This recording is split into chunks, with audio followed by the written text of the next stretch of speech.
سربراہ شاہ کریمہ دستگیرہ اشرفا حرمت روح پیمبر یک نظر کن سوئے ماں اے اشرف زمانہ زمان مدد نما درہائے بستراز کلید کرم کشا لی خمسۃ النطفی بہا حر البباء الحاتمہ المصطفیٰ والمرتضی وابناہما والفاطمہ وصلی اللہ تعالی علی خیر خلقہ ونور عرشہ محمد وآلہ واصحابہ اجمعین برحمتک یا ارحم الراحمین بحق لا الہ الا اللہ محمد رسول اللہ نحمدہ ونصلی علی رسولہ الکریم اما بعد اعوذ باللہ من الشیطان الرجیم بسم اللہ الرحمن الرحیم من یطیع الرسول فقد اطاع اللہ صدق اللہ مولانا العظیم وبلغنا رسولہ النبی الامی الکریم ونحن على ذلك لمن الشاہدین والشاکرین والحمد للہ رب العالمین۔ بارگاہ رسالت میں آپ صلی اللہ علیہ وسلم میں ہدیہ درود پاک پیش فرما لے۔ اللہم صلی علی مولانا محمد وعلى آل سيدنا وعلى آل سيدنا مولانا محمد اللهم صل على سيدنا مولانا محمد وعلى آل سيدنا وعلى آل سيدنا مولانا محمد صلی اللہ تعالی علیہ وسلم۔ کئی سالوں کے بعد آپ کی اس آبادی میں اس طرح ہم اور آپ جمع ہوئے ہیں۔ اللہ تبارک و تعالی ہماری اس ملاقات کو مبارک اور سعید فرمائے۔ جیسے آج ہماری اور آپ کی ملاقات ہوئی ہے، روز محشر اللہ تبارک و تعالی ہم سب کو رسول پاک صلی اللہ علیہ وسلم کے رحمت والے شامیانے میں جمع ہونے کی توفیق رفیق عطا فرمائے۔ عزیزان گرامی، وقت بہت نکل چکا ہے۔ آپ سب سے معلوم کرنا چاہتے ہیں کہ آپ نے رکھ کچھ سنبین کے بڑی جاوین کتو مارے سنبین نہ ہاتھ تولے بولو۔ دیکھئے کتنا سندر سنتا ہے نا۔ ہم نے کیا کہا سنبین نہ،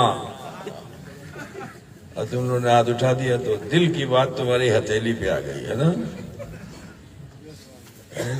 نیت صاف تھا سر، ہم لوگ سننے کے لیے اٹھائے تھے۔ نیت صاف ہے، ہم لوگ سننے کے لیے اٹھائے ارے تو پہلے سنو نا، بولا کیا جاتا ہے۔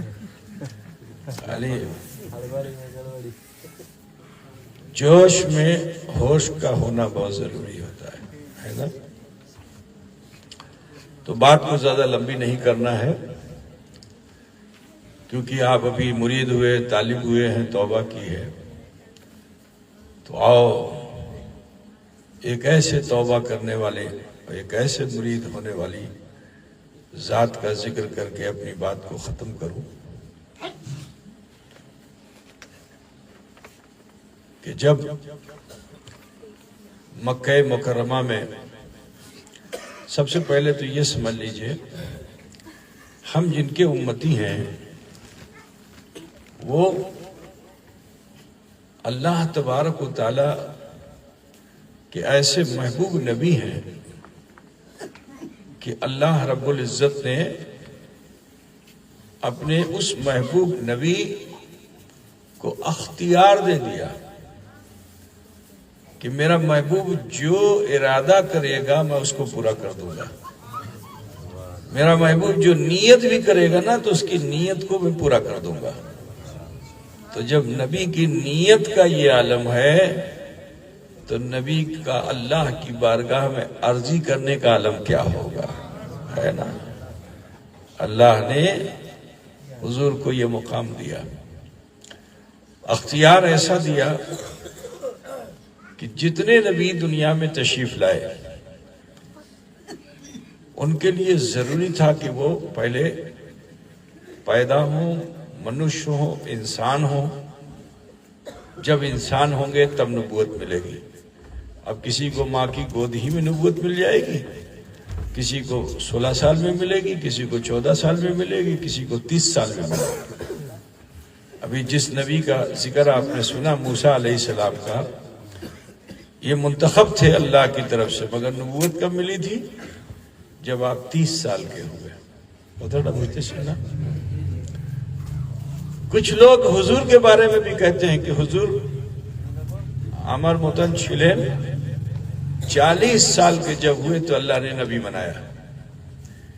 تو ان کو یہی سمجھانا ہوگا کہ یہ منفرد بے مثل و بے مثال نبی ہیں۔ اللہ تبارک و تعالیٰ نے اور نبیوں کے لیے تو اصول یہ رکھا کہ پہلے پیدا ہوگا، انسان ہوگا، پھر اسے نبی بنایا جائے گا۔ لیکن ہمارے نبی صلی اللہ علیہ وسلم کے لیے، آقا صلی اللہ علیہ وسلم کے لیے، جن کے ہم امتی ہیں، ان کو اللہ نے اختیار دے دیا۔ کیسا اختیار دیا؟ کہا کہ سب کو پہلے بشر ہونا ہوگا پھر نبی ہونا ہوگا، لیکن اے حبیب آپ کو پہلے میں نبی بناتا ہوں پھر بشر بناؤں گا۔ خود حضور فرماتے ہیں کہ کنت نبیوں و آدم و بین الجسد و روح، میں اس وقت بھی نبی تھا کہ جب آدم جسم اور روح کے درمیان تھے۔ ابھی جسم اور روح بنی بھی نہیں تھی اور میرے رسول نبی تھے۔ کوتھا پوچھتے چلنا، لیکن یہ حضور کا اختیار ہے کہ ہر نبی کے لیے لازمی ہے کہ وہ جیسے ہی نبی بنے اعلان کر دیں۔ ابھی حضرت موسیٰ علیہ السلام کا واقعہ آپ نے مولانا شاہجہاں سے بنگلہ بھاشا میں سنا، تو 30 سال کی عمر میں جب آپ نبی ہوئے تب انہوں نے نہیں دیکھا کہ فرعون کتنا جابر ہے، کتنا ظالم ہے، میرا کوئی ساتھی ہواری ہوا کہ نہیں ہوا۔ 2 4 5 آدمی ہوتے ہیں تب طاقت بنتی ہے نا، لیکن نبی کو انتظار نہیں کرنا ہے کہ یہ آئے تو یہ آئے تو یہ آئے تو میں اعلان نبوت کروں، نہیں۔ فرعون کے محل میں حضرت موسیٰ علیہ السلام نے اعلان نبوت کیا، تنہا تھے۔ ہاں، نشانیاں نبوت بچپن سے ہی موسیٰ علیہ السلام کے پاس۔ موسیٰ علیہ السلام کے پیدا ہونے سے پہلے وہاں کے جوشیوں نے بتا دیا تھا کہ ایک بچہ پیدا ہوگا جو آپ تمہاری حکومت کو سیس کر دے گا، نشٹ کر دے گا۔ تو راجا نے عام اعلان کر دیا کہ ہر گربوتی مہیلا کے گربھ سے جب بچہ پیدا ہو، اگر لڑکا ہو تو فوراً اس کو مار دیا جائے۔ کسی بچے کو سانس لینے کا بھی موقع مت دو، موت کے گھاٹ اتار دو۔ جب کوئی بچہ پیدا ہو گئے، جیوت ہو کر جوان نہیں ہوگا تو وہ ہماری حکومت کو کیا کرے گا؟ لیکن اللہ کی تدبیر کو کوئی سمجھے گا؟ دیکھ لو، اللہ تعالیٰ نے اسی کے محل میں موسیٰ علیہ السلام کو بھیج دیا۔ اب جب موسیٰ علیہ السلام کو حضرت آسیہ نے ندی سے نکالا اور گود میں لیا، فرعون تو نامرد انسان تھا، اس میں صلاحیت ہی نہیں تھی کہ اس سے کوئی بچہ ہو۔ بہت دنوں تک تمنا کرتی رہی حضرت آسیہ، کوئی اولاد نہیں ہوئی تو بڑی مایوس رہتی تھی، اور وہ کافرہ نہیں تھی، اللہ کو ایک ماننے والی تھی۔ تو اللہ سے دعا کرتی تھی، اللہ اولاد دے دے، اولاد دے دے۔ تو اللہ تعالیٰ نے موسیٰ علیہ السلام کو بھیجا۔ حضرت آسیہ نے اللہ کا شکر ادا کیا کہ اللہ، میرے سوامی سے تو مجھے اولاد نہیں ملنی تھی، لیکن یہ تیری قدرت ہے کہ تو نے مجھے اولاد سے نواز دیا، سینے سے لگا لیا۔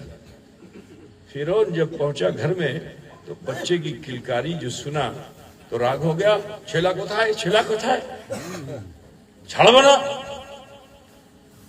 تو کہا، اے فرعون، تمہیں ہر بچے میں دشمن نظر آتا ہے، ارے ذرا گود میں لو تو اندازہ ہوگا نا کہ بچے کی محبت کیسی ہوتی ہے. تم تو محروم ہو.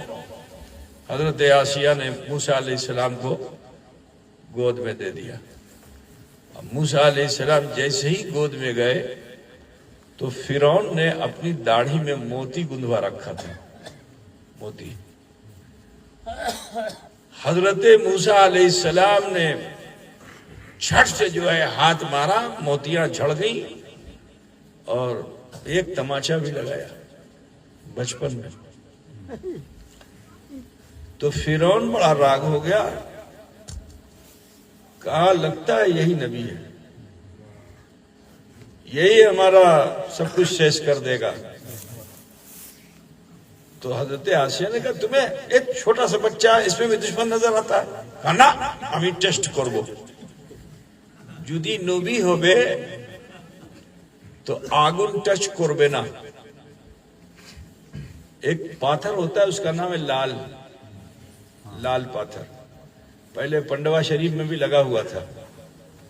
حضرت نور قطب عالم پنڈوی کے مزار کے کنارے کنارے 5 کھمبا ہے نا, اور حضرت کا مرید تھا تاجر, اور نیت کر کے چلا تھا نوکا پہ کھمبا رکھ کر کے کہ اسے وہ پیر صاحب جہاں بیٹھتے ہیں تو اس جگہ پہ اس کو گاڑ دیا جائے گا اور اس کے اوپر ٹینٹ لگا, جیسے یہ ٹینٹ لگا ہوا ہے ایسے ٹینٹ لگے گا, پیر صاحب کو آرام ملے گا. تو پتھر کا کام کرتا تھا تو نیت کر لی تھی کہ اس کو پیر صاحب کو دے کے, لیکن جانتے ہو نوکا ڈوب گئی. مایوس ہو کر کے دربار میں حاضر ہوا پنڈوا شریف, اداس بیٹھا ہوا تھا گردن جھکائے. حضرت نور قطب عالم نے پوچھ لیا کہ کیوں اتنا اداس بیٹھے ہوئے ہو, کیا بات ہے؟ کہا حضور چھوڑیے جانے دیجئے. کہا نہیں بتاؤ نا کیا ہو. کہا حضور بڑی منت کیا تھا, میرا کام اچھا چلے گا تو میں پیر صاحب کے لیے کھمبا بنواؤں گا اور وہ کھمبا پیر صاحب کو نذرانہ کروں گا. لے کے آیا تھا بنا کر کے کھمبا, راستے میں ندی میں نوکا ڈوب گئی. تو کہا بس اتنے کے لیے افسوس کرتے ہو. آپ نے جنوں کو اشارہ کیا, اور جیسے ہی رجال الغیب کو اشارہ کیا, جن لے کر کے رجال الغیب ندی میں گیا اور وہ 5 کھمبے لا کر کے خانقاہ میں گرا دیا. آج بھی لگا ہوا ہے وہ کھمبا. تو اسی کھمبے میں دیکھا ہوگا سرانے جو کھمبا ہے اس میں تاق بنا ہوا ہے. تاق, تاق سمجھتے ہو نا, یا چراغ دان سمجھ لو. اسی میں چراغ نہیں جلایا جاتا تھا پہلے. اس میں ایک اتنا بڑا سا لال پتھر تھا, جب رات ہوتی تھی جتنا اندھکار ہوتا تھا اس میں سے لائٹ نکلتی تھی. اور حضرت نے وصیت کر دی تھی کہ جب میرا انتقال ہو جائے تو میرے مزار کے چاروں طرف ایک کھمبا گاڑ دینا اور سرانے اس کو گاڑ دینا. تو اس کی روشنی سے پورا مزار جو ہے نور نلا نور ہو جاتا تھا. لیکن اب انگریز لے کے گئے یا کون لے کے گیا واللہ عالم بالصواب, اس کو کوئی اکھاڑ لے گیا, وہ لال لے کے چلا گیا. تو لال بالکل آگن کی طرح, جیسے آگن انگارہ ہوتا ہے نا, ایسے ہی لال بھی رات میں دکھتا ہے. تو پھر انہوں نے کہا کہ ہمیں ٹیسٹ کربو, جدی نبی ہوبین تو آگن ٹیسٹ کربین نا.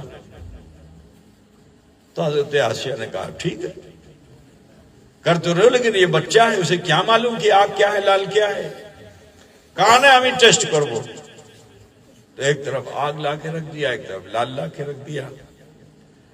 حضرت موسیٰ علیہ السلام کو چھوڑا گیا.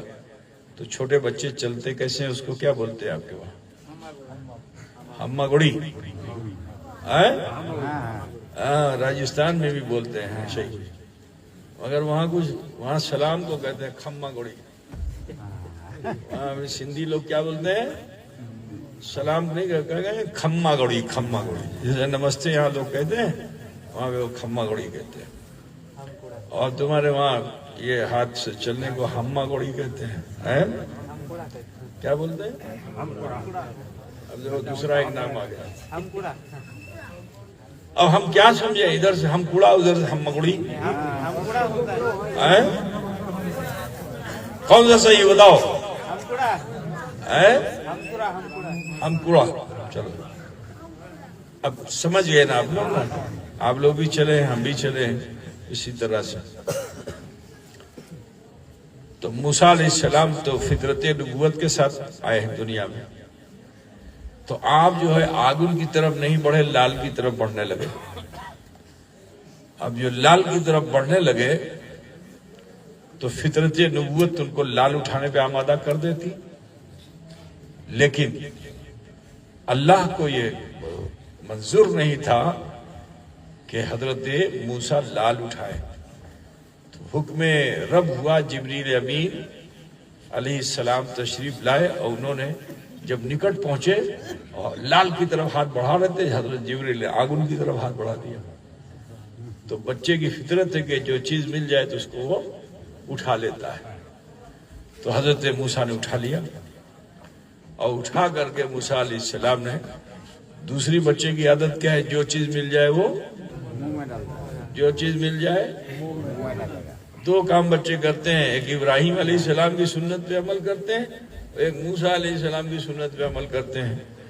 خالی رہتے ہیں بچے، دودھ نہیں ملا تو انگوٹھا چوستے ہیں، یہ سنت ابراہیمی ہے نا. اور دوسرے جو چیز مل جائے اسے اٹھا کے منہ میں رکھ لے، یہ سنت موسیٰ ہے.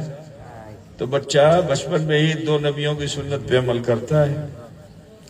لیکن یہاں جو بات میں آپ کو بتانا چاہتا ہوں، اے مسلمانوں، دیکھو اللہ کی مرضی جہاں تک ہوتی ہے بندہ محفوظ ہوتا ہے، اور مرضی حق سے اگر کوئی بندہ ہٹ جائے تو دشواری میں آتا ہے، دشواری میں آتا ہے، اگرچہ وہ نبی ہی کیوں نہ ہو. آدم علیہ السلام جنت جیسی جگہ پہ رہے، لیکن مرضی حق سے ذرا سا ہٹ جائے تو حلے بہشتی اتر جائے اور جنت سے دنیا میں اتار دیے جائے. کوتا نہ پوچھتے نا، ارے ہماری کوتا پوچھتے ہو نا. حضرت موسیٰ علیہ السلام مرضی حق یہ تھی کہ موسیٰ آگن کو اٹھا لیں، اللہ کی مرضی نہیں تھی کہ آگن کو منہ میں رکھ لیں. ٹھیک ہے، لیکن تقاضۂ بشری کے تحت انہوں نے منہ میں رکھ لیا. تو زبان میں گرہ لگ گئی تھی. ہم یہ نہیں کہیں گے کہ نبی کی زبان کو آگ نے جلا دیا. آگ کی کیا مجال ہے کہ جو نبی کی زبان کو جلا دے. لیکن ہتھیلی میں جب تک کہیں کوئی مفسر، آپ کو تفسیر پوری پڑھ ڈالو، کہیں کسی مفسر نے نہیں کہا کہ آگن کو اٹھایا تو انگلی جل گئی تو ہتھیلی جل گئی. تو معلوم کیا ہوا کہ بندہ اگر مرضی حق میں ہے تو سمندر میں بھی چھلانگ لگا دے، سمندر راستہ دے دے.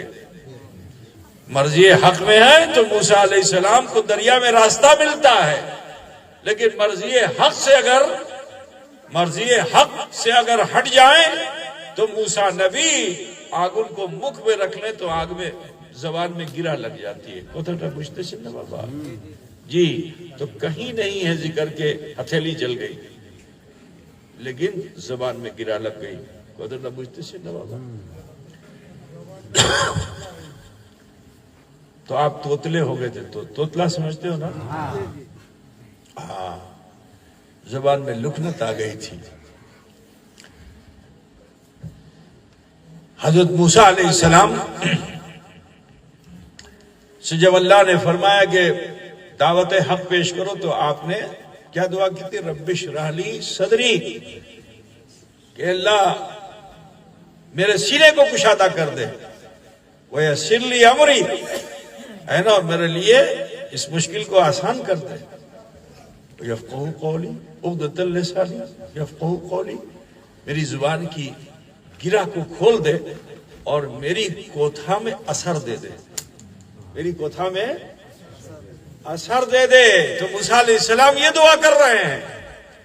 لیکن ہم جس کے امتی ہیں، اللہ تبارک و تعالیٰ سے میرے نبی نے یہ نہیں فرمایا کہ اللہ میرا سینہ کشادہ کر دے. خدا خود فرماتا ہے الم نشرح لک صدرک، کہ حبیب ہم نے تو آپ کے سینے کو کشادہ کر دیا ہے.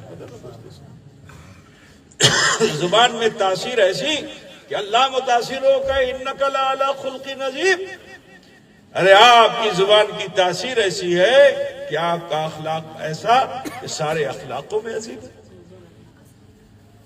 مختار کائنات ہے، 40 سال تک نبوت کا اعلان نہیں کیا. کوئی دشمن نہیں تھا 40 سال تک. کوئی ایسا نہیں تھا کہ جو نبی کی بات کو ٹال دے. جو نبی ہمارے فرما دیتے تھے مکے کا ہر شرعی اور فسادی انسان بھی قبول کر لیتا تھا. لیکن جب رسول پاک صلی اللہ علیہ وسلم نے فارا کی چوٹی پر کھڑے ہو کر اعلان کر دیا کہ قولوا لا الہ الا اللہ تفلحوا، پڑھ لو لا الہ الا اللہ محمد رسول اللہ، کامیاب ہو جاؤ، تو سب سے پہلی مخالفت گھر سے. رشتہ دار، چاچا مخالف، چاچی مخالف. ابو جہل بھی چاچا تھا، وہ بھی رشتے میں چاچا لگتا تھا، تھوڑا دور سے چاچا لگتا تھا. ابو لہب تو بالکل سگا چاچا تھا. دشمنی بڑھنے لگی.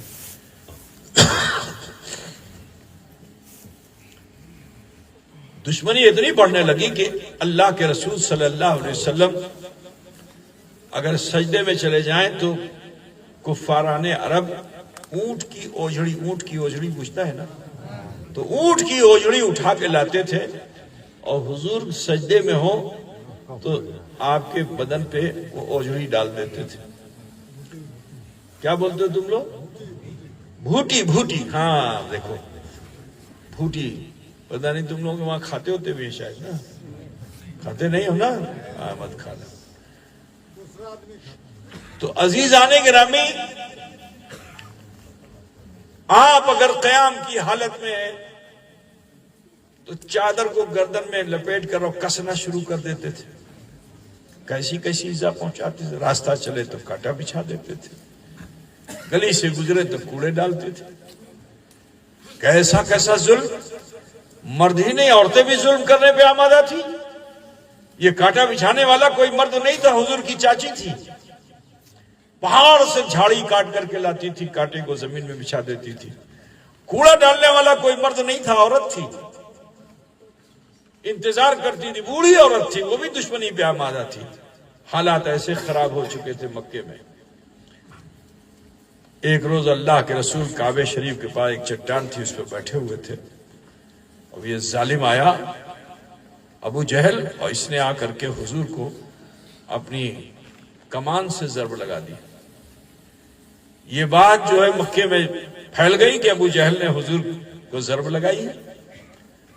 کچھ عورتیں جمع تھیں، اسی درمیان حضرت سید الشہداء امیر حمزہ جو بڑے بہادر اور نڈر تھے، جب جنگل میں وہ شکار، کسی اچھے جانور کا شکار جب کر لیتے تھے اور جب شہر میں داخل ہوتے تھے تو بڑی مستی کے ساتھ، بڑی شان کے ساتھ داخل ہوتے تھے.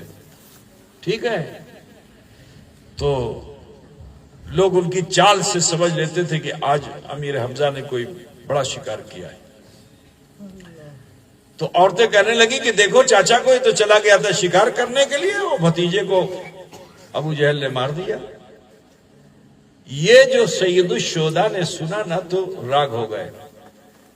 کہا یہ مجال کہ میرے بھتیجے کو ابو جہل مارے، امی چھاڑ بولا. تو گھر جانے کے بجائے سیدھے ابو جہل کو تلاش کرنے کا نکلے. تو وہ بھی ایک جگہ پہ اپنے ساتھیوں کے ساتھ بیٹھ کر کے ہنسی مذاق کر رہا تھا. بڑا خوش ہو گیا تھا کہ میں نے آج تو رسول پاک کو اس طرح مار دیا. حضرت سید الشہداء وہاں پہنچے، اور پہنچنے کے بعد آپ نے جو دھنک تھی جس سے شکار کیا تھا، اسی دھنک کو اٹھا کر اتنی زور سے سر پہ مارا کہ ابو جہل کا سر پھٹ گیا. اور پھر آپ نے تلوار کو میان سے نکالا. وہ پہلی تلوار تھی اسلام کی جو حضرت سید الشہداء نے میان سے نکال کر کے ہاتھ میں تلوار لیا. آؤ مقابلے کے لیے.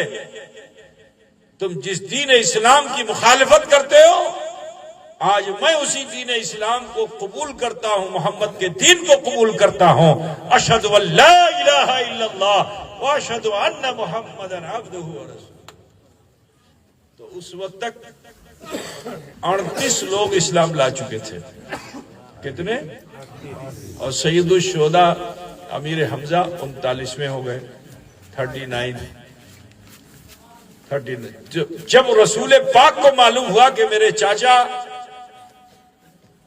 حضرت سید الشہداء امیر حمزہ اسلام لائے تو آپ بڑے خوش ہوئے اور بڑے خوش ہوئے. اور اس سے پہلے یہ صحابہ کرام حضور سے عرضی لگاتے تھے کہ جیسے اور نبیوں نے اپنی قوموں کے لیے بد دعا کر دی، ان کا ظلم بڑھتا چلا جا رہا ہے، یا رسول اللہ آپ ان کے حق میں بد دعا کر دیجئے تاکہ یہ تباہ و برباد ہو جائیں. تو میرے رسول نے کہا نہیں، میں بد دعا کے لیے تو آیا ہی نہیں ہوں، میرے پاس بد نام کی کوئی چیز ہے ہی نہیں. میں یہ دیکھ رہا ہوں کہ کن نسلیں اسلام لائی. تو اس وقت رسول پاک نے اپنا ہاتھ اٹھایا اور ہاتھ اٹھا کر اللہ کی بارگاہ میں عرضی لگائی کہ اللہ عمر کو یا ابو جہل کو صاحب ایمان کر دے.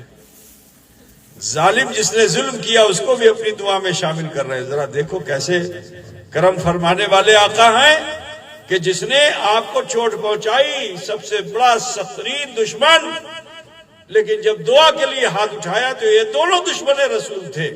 عمر بھی دشمن رسول تھے، ابو جہل بھی دشمن رسول تھے، دشمن اسلام تھا. لیکن میرے رسول کی رحمت دیکھو کہ آپ نے دعا کا جب ہاتھ اٹھایا تو اللہ سے عرضی لگائی، اے اللہ عمر کو یا ابو جہل کو صاحب ایمان کر دے. میرا وجدان یہ کہتا ہے کہ اگر یہ ترتیب رسول بدل دیتے تو ابو جہل صاحب ایمان ہوتا، یا نہیں لگاتے تو دونوں صاحب ایمان ہو جاتے.